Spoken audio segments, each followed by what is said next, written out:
또 그 일하고 있어? 42살 아들에게 던진 이 한마디가 우리 부자 관계를 돌이킬 수 없는 절벽 끝으로 내몰았다. 추석 차례상 앞에서 벌어진 그날의 말다툼은 예상보다 격렬했다.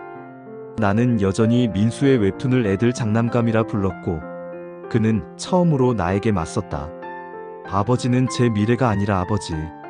자신의 과거를 걱정하고 계세요라는 그의 마지막 말이 가슴에 깊이 박혔다. 그날 밤 잠 못 이루며 떠올린 것은 30년 전의 기억이었다. 12살 민수가 만화가가 되고 싶다며 그림을 보여주었을 때 나는 빈 봉투를 건네며 말했다. 만화를 그리면 이 봉투처럼 빈손으로 살게 돼. 부도 직전에 건설업체를 운영하며 절망에 빠져있던 나는 아들만큼은 같은 실패를 겪지 않게 하려 했다. 하지만 그것이 내가 저지른 첫 번째 그리고 가장 큰 실수였다는 것을 그때는 몰랐다. 추석이 지나고 일주일 후 집 앞에 택배 상자 하나가 놓여 있었다. 보내는 사람 이름은 없었고 받는 사람 란에는 내 이름만 삐뚤빼뚤 적혀 있었다. 여보, 뭘 주문했어요? 아내가 물었다. 나? 아무것도 주문 안 했는데. 상자를 뜯어보니 안에는 낡은 서류 봉투 하나가 들어있었다. 그리고 그 봉투 안에는 어머나! 아내가 소리쳤다. 38년 전 신문 스크랩이었다. 건설부도, 사장 야반도주, 하청업체들 연쇄부도, 위기 같은 제목들이 누렇게 바랜 신문지 위에 선명했다. 그리고 그 가운데 희미하게 인쇄된 내 사진이 있었다. 손이 덜덜 떨렸다. 누가 왜 이런 것을? 이게 뭐예요? 누가 이런 걸? 아내도 당황했다. 나는 급히 신문 스크랩들을 다시 봉투에 넣었다. 하지만 그 순간 봉투 바닥에 작은 쪽지 하나가 눈에 띄었다. 아버지께서 그때 얼마나 힘드셨을까요? 친숙한 글씨체였다. 민수의 글씨였다. 민수야, 너 이게 뭐야? 나는 당장 민수에게 전화를 걸었다. 목소리가 떨렸다. 무슨 말씀이세요? 이 신문, 왜 이런 걸 보내? 한참의 침묵이 흘렀다. 아버지께서 그때 어떻게 사셨는지 알고 싶었어요. 알고 싶다고? 그래서 이런 식으로? 저한테는 아버지가 왜 그렇게 제 꿈을 반대하시는지 전혀 이해가 안 됐거든요. 그래서 아버지의 과거를 찾아봤어요. 나는 숨이 막혔다. 넌 어떻게 이런 걸? 신문사 자료실, 법원 등기부, 예전 동네 사람들 다 찾아갔어요. 민수가 내 과거를 추적하고 다녔다는 사실이 믿어지지 않았다. 왜? 도대체 왜? 그만해. 그런 거 찾아보지 마. 왜요? 부끄럽나요? 부끄럽긴 뭐가 부끄러워. 그냥 그만하라고. 나는 격하게 소리치며 전화를 끊어버렸다. 하지만 가슴 깊은 곳에서 무언가가 무너져 내리는 소리가 들렸다. 사흘 후 또 다른 소포가 도착했다. 이번에는 더 큰 상자였다. 안에는 낡은 설계도 뭉치가 들어있었다. 내 손으로 그렸던 건물 설계도들.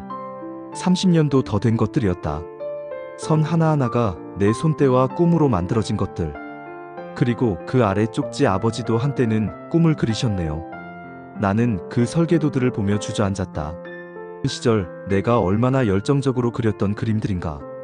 독특한 구조의 집, 사람들이 행복하게 살 수 있는 아파트, 아이들이 뛰어놀 수 있는 상가 건물. 모든 것이 실패로 끝났지만 그때의 나는 정말 건축가를 꿈꿨었다. 민수가 어떻게 이런 걸? 아내가 놀라 중얼거렸다. 나도 궁금했다. 이 설계도들은 부도날 때 모두 버렸는데 궁금증을 참을 수 없어서 나는 30년 전 함께 일했던 김 기사를 찾아갔다. 지금은 은퇴해서 작은 카페를 운영하고 있었다. 사장님, 오랜만이에요. 그런데 사장님 아드님이 얼마 전에 다녀가셨어요. 뭐? 민수가? 네. 아버님 이야기를 정말 많이 묻더라고요. 사장님이 어떤 분이셨는지, 그때 어떻게 일하셨는지. 김 기사의 다음 말에 나는 더욱 충격을 받았다. 아드님이 그러더라고요. 아버지를 정말 존경한다고. 그때 어려운 상황에서도 직원들 월급은 끝까지 챙겨주시려고 하셨다면서. 사장님 차까지 팔아서 우리 월급 주셨잖아요. 나는 기억하고 있었다. 부도나기 직전 직원들에게 줄 월급이 없어서 내 차를 팔았던 일을. 하지만 그것도 결국 며칠 버티다가 끝이었다. 아드님이 그때 설계도들도 다 모아가셨어요. 제가 몰래 챙겨뒀던 것들 말이에요. 사장님이 밤새워 그리신 그 그림들. 네가 가지고 있었어?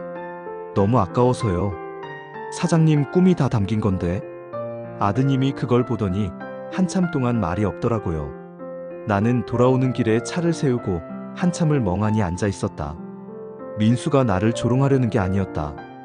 그는 정말로 나를 이해하려고 했던 것이다. 일주일 후 세 번째 소포가 도착했다. 이번에는 작은 상자에 오래된 가족 사진들이 들어있었다. 민수가 어렸을 때 사진들, 내가 그에게 그림을 그려주던 사진, 함께 웃고 있는 사진들. 그리고 그 사이에 끼워진 것은 민수가 12살 때 그렸던 만화였다. 내가 버리라고 해서 버린 줄 알았던 그 그림들을. 마지막 쪽지 아버지도 그때는 제 그림을 좋아하셨잖아요. 그제야 기억이 났다. 민수가 처음 그림을 그릴 때 나는 정말 감탄했었다. 우리 민수 진짜 잘 그리네 하며 아내를 불러 자랑했던 기억이. 언제부터였을까? 언제부터 나는 그의 그림을, 그의 꿈을 짓밟기 시작했을까?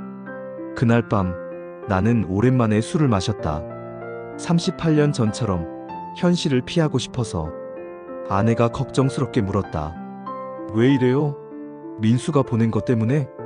그 자식이 왜 이런 짓을 하는 거야? 짓이라뇨? 아버지를 이해하려고 하는 건데. 이해? 나는 쓴웃음을 지었다. 뭘 이해해? 실패한 인간을? 꿈만 쫓다가 가족을 고생시킨 바보를? 여보, 내가 왜 민수한테 그렇게 했는지 알아? 나 같은 실패는 하지 말라고. 꿈이고 뭐고 다 헛것이야. 현실적으로 살아야 한다고. 아내는 한참 동안 나를 바라보더니 조용히 말했다. 그런데 민수는 실패하지 않았어요. 오히려 성공했는걸요. 성공? 그게 무슨 성공이야? 당신이 인정하지 않아서 그렇지. 민수는 자신이 좋아하는 일로 돈도 벌고 인정도 받고 있어요. 당신이 못 이룬 꿈을 민수는 이뤘어요. 그 말이 가슴에 꽂혔다. 내가 무엇을 두려워했는지, 무엇을 거부했는지 이제야 깨달았다. 나는 민수의 성공을 인정하기 싫었던 것이다. 내가 포기한 꿈을 아들이 이루어냈다는 것을 받아들이기 싫었던 것이다. 그로부터 보름이 흘렀다.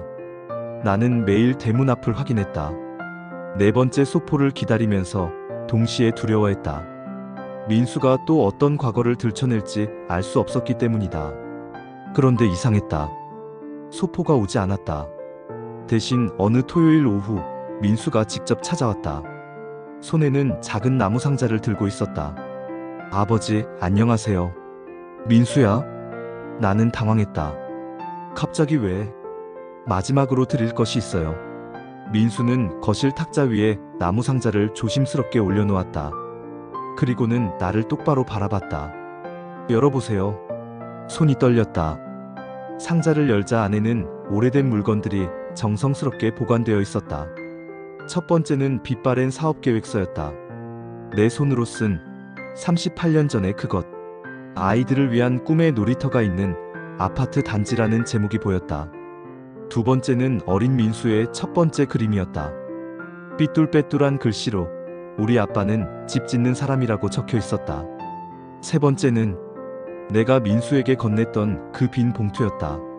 하지만 이제는 빈 봉투가 아니었다. 안에는 작은 종이 하나가 들어 있었다. 종이를 펴보니 민수의 글씨로 이렇게 적혀 있었다. 아버지, 이 봉투는 비어있지 않았어요. 아버지의 사랑이 들어 있었어요. 민수야, 이게 다 무슨... 아버지, 민수가 나를 막았다. 제가 왜 이런 일을 했는지 말씀드릴게요. 민수는 깊게 숨을 쉬었다. 저는 어렸을 때부터 아버지가 왜 제 꿈을 반대하시는지 이해할 수 없었어요. 다른 아버지들은 아이가 뭘 하든 응원해 주시는데 왜 우리 아버지만 그렇게 차갑게 대하시는지 나는 아무 말도 할 수 없었다. 성인이 되어서도 마찬가지였어요. 제가 웹툰으로 상을 받아도 해외에 작품이 번역되어도 아버지는 한 번도 축하해주지 않으셨죠. 민수야, 그래서 원망했어요. 왜 아버지는 나를 인정해주지 않을까? 왜 내가 하는 일을 업신여기실까? 정말 많이 원망했어요. 민수의 목소리가 떨렸다. 하지만 수진이가 말했어요. 오빠 아버지에게도 분명 이유가 있을 거야. 아버지를 이해해보려고 노력해봐라고. 그때 나는 며느리 수진에게 고마운 마음이 들었다. 그래서 아버지의 과거를 찾아보기 시작했어요. 처음에는 정말 단순한 호기심이었어요. 우리 아버지가 젊었을 때는 어떤 사람이었을까? 민수가 잠시 말을 멈췄다. 그런데 알면 알수록 놀라웠어요. 아버지도 한때는 꿈을 가진 사람이셨구나. 아버지도 저처럼 그림을 그리고 상상하고 창조하는 일을 좋아하셨구나. 김 기사님을 만났을 때 정말 많은 이야기를 들었어요. 민수가 계속 말했다. 아버지가 얼마나 정직한 사람이셨는지, 직원들을 얼마나 아끼셨는지, 그리고 꿈을 이루기 위해 얼마나 노력하셨는지. 나는 고개를 숙였다. 김 기사님이 그러시더라고요. 네 아버지는 실패한 게 아니라 너무 일찍 포기한 거다라고. 포기? 네. 한 번의 실패로 모든 걸 포기해버리셨다고. 그리고 그 상처 때문에 아들에게까지 포기하라고 강요하고 있다고. 나는 숨이 막혔다. 김 기사의 말이 맞았다. 나는 실패를 두려워한 나머지 아예 도전하지 않기로 했고, 민수에게도 같은 길을 강요했던 것이다. 아버지, 저는 이제 알겠어요. 아버지가 왜 그렇게 제 꿈을 반대하셨는지. 아버지 자신의 상처 때문이었다는 걸. 민수의 눈에 눈물이 맺혔다. 그리고 이것도 알겠어요. 아버지가 저에게 빈 봉투를 건네신 것은 꿈이 헛되다는 걸 가르치려던 게 아니라 실패의 아픔을 겪지 않게 해주려던 거라는 걸. 나는 더 이상 참을 수 없었다. 68년을 살아오면서 그렇게 많이 울어본 적이 없었다. 민수야, 미안하다. 아버지, 네가 맞다. 나는 실패가 무서워서 너까지 포기하게 만들었어. 내가 못 이룬 꿈을 너는 이뤘는데 나는 그걸 인정하기 싫어서 목이 메어 말을 잇기 어려웠다.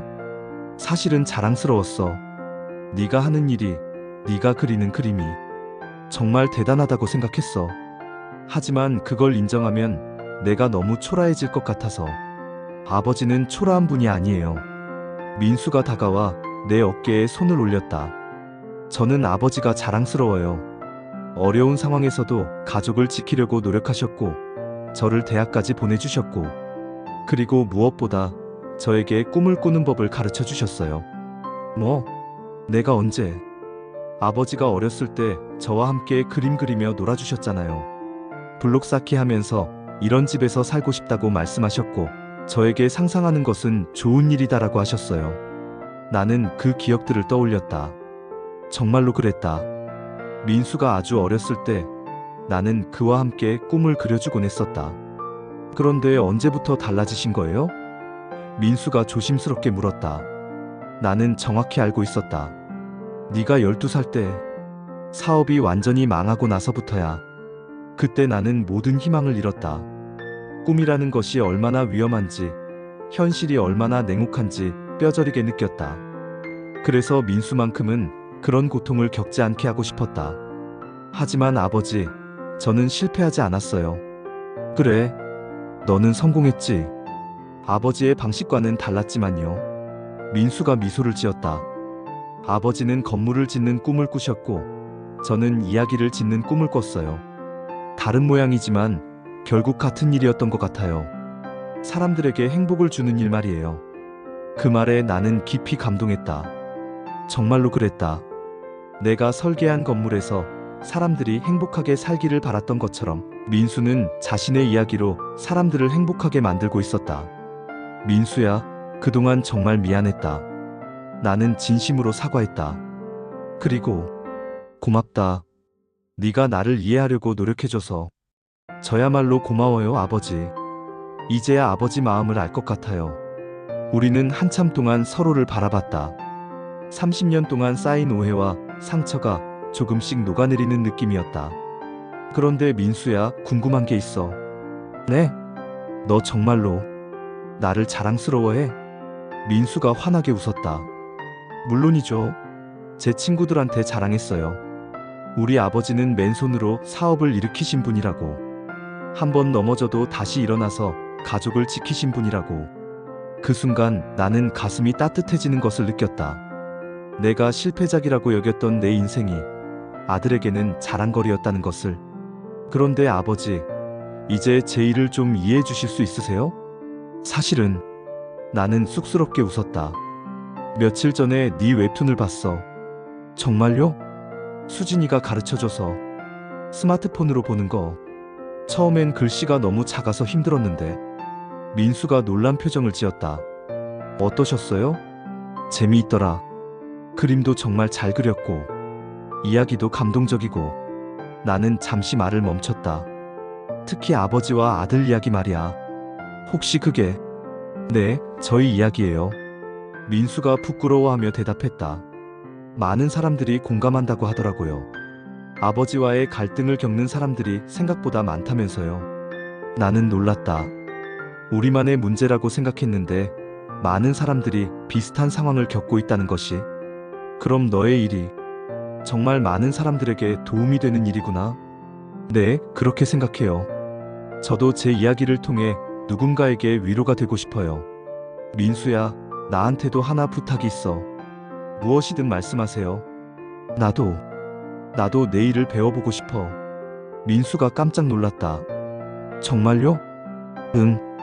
그림은 못 그려도 이야기 정도는 쓸 수 있을 것 같은데. 내가 살아온 이야기를 너처럼 많은 사람들에게 들려주고 싶어. 민수의 눈이 반짝였다.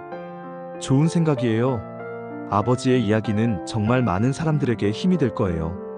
그런데 어떻게 시작해야 할까? 걱정하지 마세요. 제가 도와드릴게요. 우리 함께 해봐요. 그 순간 나는 오랜만에 가슴이 두근거리는 것을 느꼈다. 새로운 도전에 대한 설렘이었다. 68세에 새로운 꿈을 꾸게 될 줄은 몰랐다. 아버지, 마지막으로 하나만 말씀드릴게요. 민수가 그 빈 봉투를 다시 들어 올렸다. 아버지가 어렸을 때 제게 이 빈 봉투를 주셨을 때 저는 정말 절망했어요. 꿈이 헛되다는 걸 깨달았다고 생각했거든요. 나는 고개를 숙였다. 그때의 일이 지금도 미안했다. 하지만 지금 생각해보니 이 봉투는 비어있는 게 맞았어요. 비어있기 때문에 무엇이든 넣을 수 있거든요. 꿈도 희망도 사랑도. 민수가 봉투를 열어보였다. 지금 이 안에는 아버지의 사랑과 제 꿈이 함께 들어있어요. 그리고 우리의 새로운 시작도요. 나는 그제야 깨달았다. 내가 민수에게 건넸던 빈 봉투가 사실은 무한한 가능성을 담은 선물이었다는 것을. 그날 저녁, 오랜만에 온 가족이 함께 저녁을 먹었다. 아내와 민수, 수진, 그리고 나. 식탁 위에는 따뜻한 웃음이 흘렀다. 할아버지, 저희에게도 이야기 들려주세요. 5살 손녀 예린이가 졸랐다. 할아버지가 어렸을 때 이야기요? 나는 예린을 무릎에 앉히고 말했다. 할아버지도 예린이처럼 그림 그리기를 좋아했어. 그리고 멋진 집을 짓는 꿈을 꿨지. 정말요? 그럼 할아버지도 꿈이 있었어요? 그럼 할아버지도 꿈이 있었어. 그런데 한동안 그 꿈을 잃어버렸었지. 하지만 예린이 아빠가 다시 찾아주셨어. 민수가 환하게 웃었다. 그럼 이제 할아버지도 꿈을 이룰 거예요? 응, 할아버지가 새로운 꿈을 꿀 거야. 그리고 예린이도 자신의 꿈을 마음껏 꿔도 돼. 할아버지가 응원해줄게. 1년이 지났다. 나와 민수는 함께 책을 한 권 냈다. 아버지와 아들, 꿈을 나누다라는 제목으로. 내가 쓴 글을 민수가 그림으로 표현한 작품이었다. 생각보다 많은 사람들이 관심을 가져주었다. 아버지, 출판사에서 연락 왔어요. 베스트셀러 순위 10위 안에 들었다고 해요. 정말? 우리가? 네. 축하해요, 아버지. 민수와 나는 서로 껴안고 기뻐했다. 69세에 처음 맛보는 성취의 기쁨이었다. 어느 봄날, 나는 민수와 함께 공원을 산책했다. 벚꽃이 흐드러지게 피어 있었다. 아버지, 정말 궁금한 게 있어요. 뭐? 그때 빈 봉투를 건네실 때 정말 꿈이 헛되다고 생각하셨어요? 나는 한참을 생각했다. 솔직히 말하면 그때는 그랬어. 하지만 지금 생각해보니 내 마음 한편에서는 네가 포기하지 않기를 바라는 마음도 있었던 것 같아. 정말요? 응. 내가 못 이룬 꿈을 너만큼은 이뤘으면 하는 마음이. 민수가 고개를 끄덕였다. 그런 마음이었다면 그 봉투는 정말 빈 것이 아니었네요. 맞아. 사랑이 들어있었어. 서툴고 어리석은 사랑이었지만 우리는 벤치에 앉아 벚꽃을 바라봤다. 아버지, 감사해요. 뭘? 저에게 꿈꾸는 법을 가르쳐 주셔서. 비록 돌아서 왔지만 결국 제 꿈을 찾을 수 있었어요. 나도 고마웠다. 민수가 나를 포기하지 않고 이해해주려 노력해준 것이. 에필로그 빈 봉투의 기적. 지금 내 서재에는 그 빈 봉투가 액자에 담겨 걸려 있다. 더 이상 빈 봉투가 아니다. 그 안에는 우리 부자의 꿈과 사랑, 그리고 화해의 이야기가 가득 담겨 있다. 가끔 손녀 예린이가 와서 묻는다. 할아버지, 이게 뭐예요? 이건 말이야. 마법의 봉투야. 마법이요? 응. 이 봉투는 빈 것 같지만 사실은 가장 소중한 것들이 들어있어. 사랑과 꿈과 희망이. 저도 이런 봉투 갖고 싶어요. 예린이는 이미 가지고 있어. 여기. 나는 예린이의 작은 가슴을 가리켰다. 예린이 마음속에 있어. 그 안에 예린이의 꿈을 가득 채워보렴. 예린이가 환하게 웃었다. 그 웃음을 보며 나는 깨달았다. 꿈이라는 것은 사라지지 않는다. 때로는 숨어 있다가 때로는 다른 사람을 통해 이어진다. 그리고 결국에는 사랑으로 돌아온다. 내가 민수에게 건넸던 그 빈 봉투처럼.